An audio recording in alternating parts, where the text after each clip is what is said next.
Up here, guys. We have one more quick session with Dan, who's going to tell us how to run operations.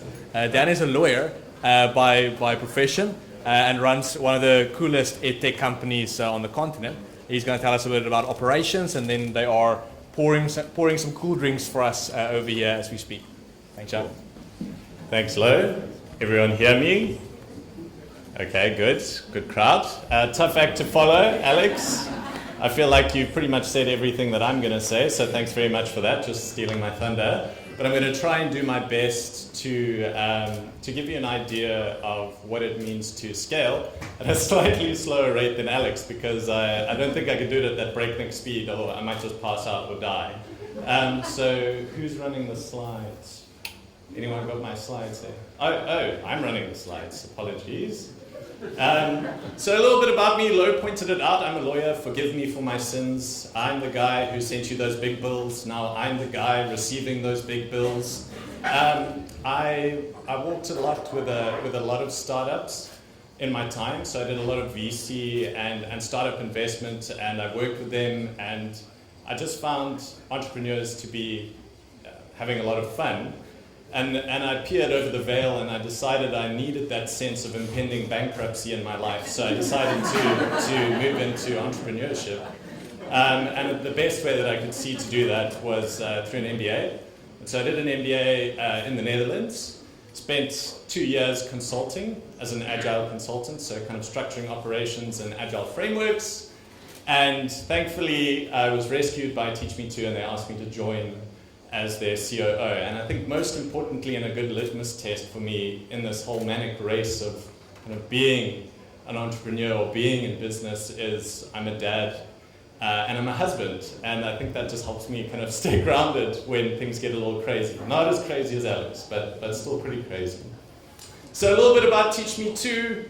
We're an online and face-to-face tutoring company. We've grown from 50 to 85 employees in the past year and a half, which I thought was impressive, not anymore. And you might be asking, well, why the heck does a tutoring company need 85 employees? And it's not just because we like to play this fun game where we grow our expenses faster than revenue, which is cool, but it's actually because tutoring is a little bit complex, more complex than I ever thought. So it's been quite a journey. I found it difficult to synthesize what I've learned and put into practice in kind of, there's so many frameworks out there, there's so many books that you guys have probably read, and it's kind of like, well, what do I do with that? So the best thing I could do was kind of summarize key aspects of, key principles and key kind of functions that you're going to need if you're going to scale.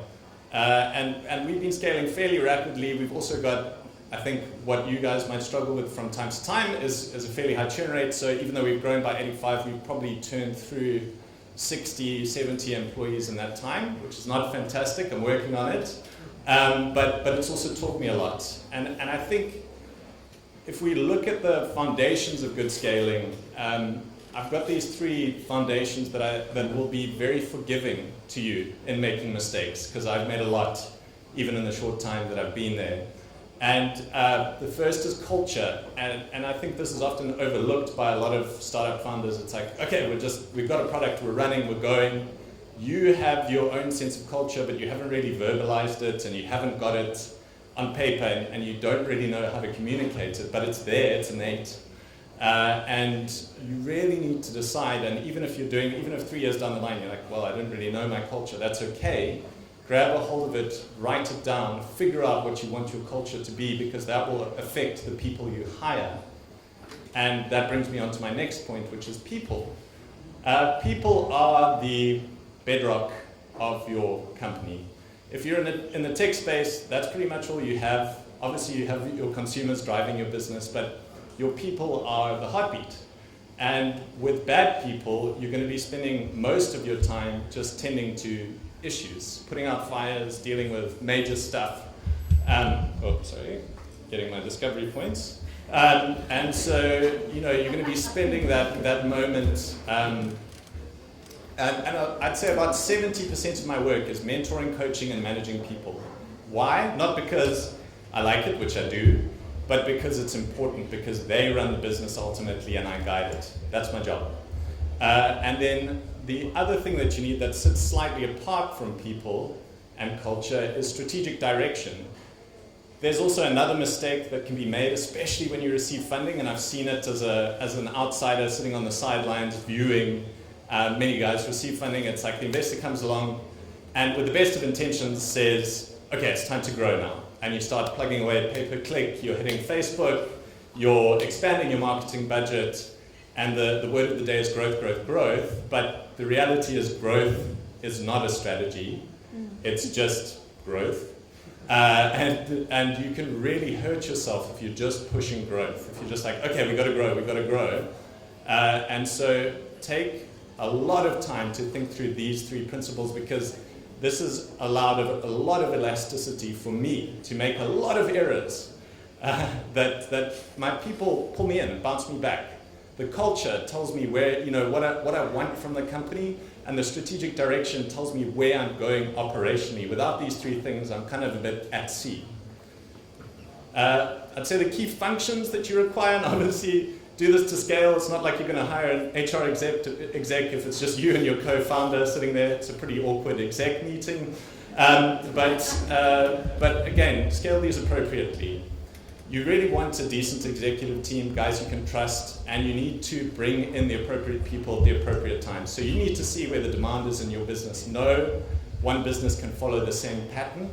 I think we've grown in different areas and expanded our exco in different areas, and those key employees, again, are going to drive what happens in your company.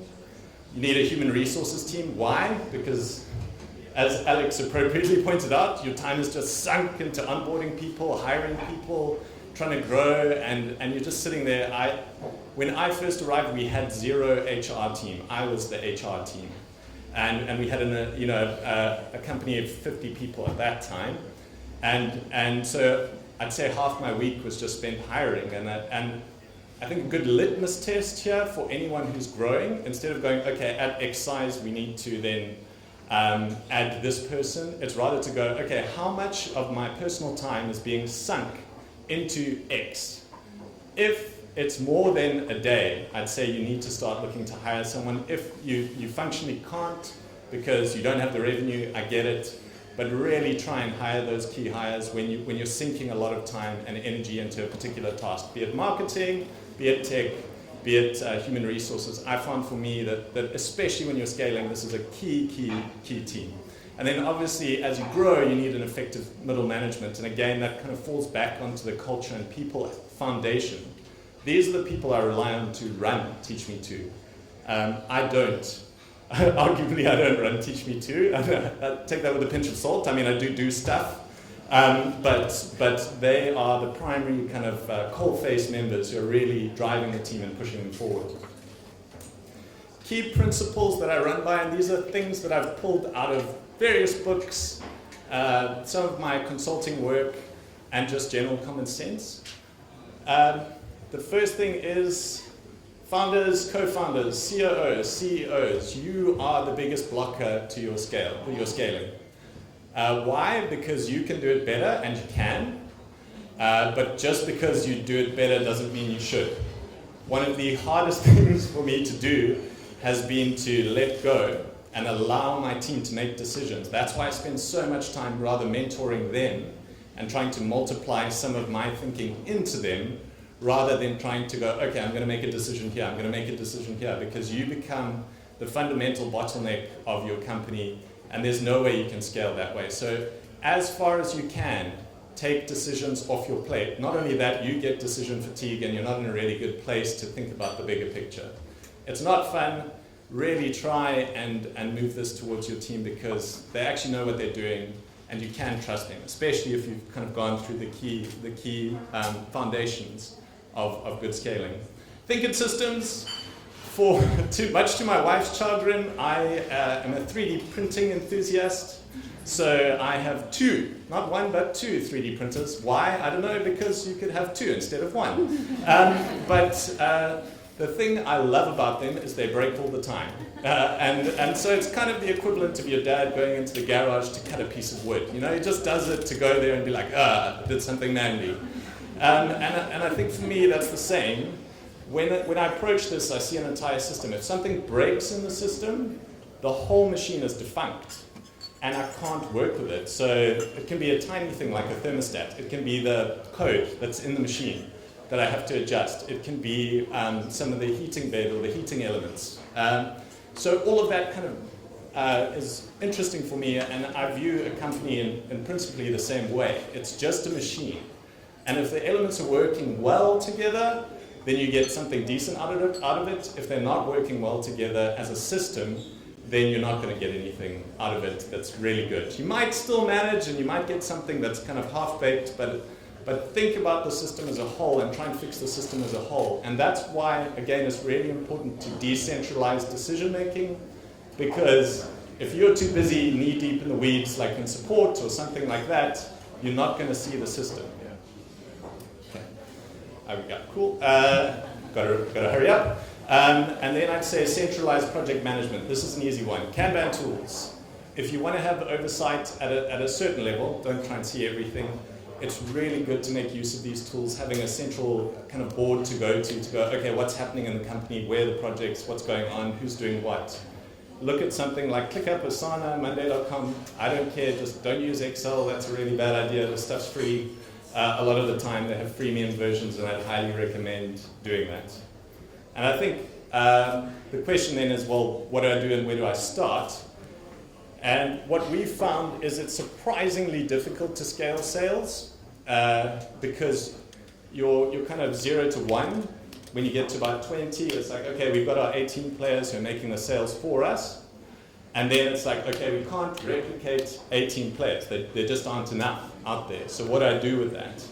And I would say if you want to focus on anything, it's that whole principle of systems thinking again. If it's an engine, you've got fuel going in. If the engine's not running so well, yeah, you're going to lose a bit of fuel and efficiency here and there, but ultimately the engine's running and you're going somewhere. If you have zero fuel, well, it doesn't matter how nice and shiny your engine is, it's not going to go anywhere. So you really need to focus on this first, in my opinion. Guys argue you should start with retention.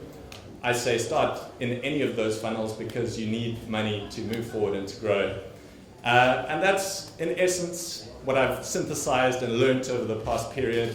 If you guys want to chat, I'm super happy to learn more from fellow entrepreneurs and guys in the business, and I'd love to hang out with you afterwards. Thank you.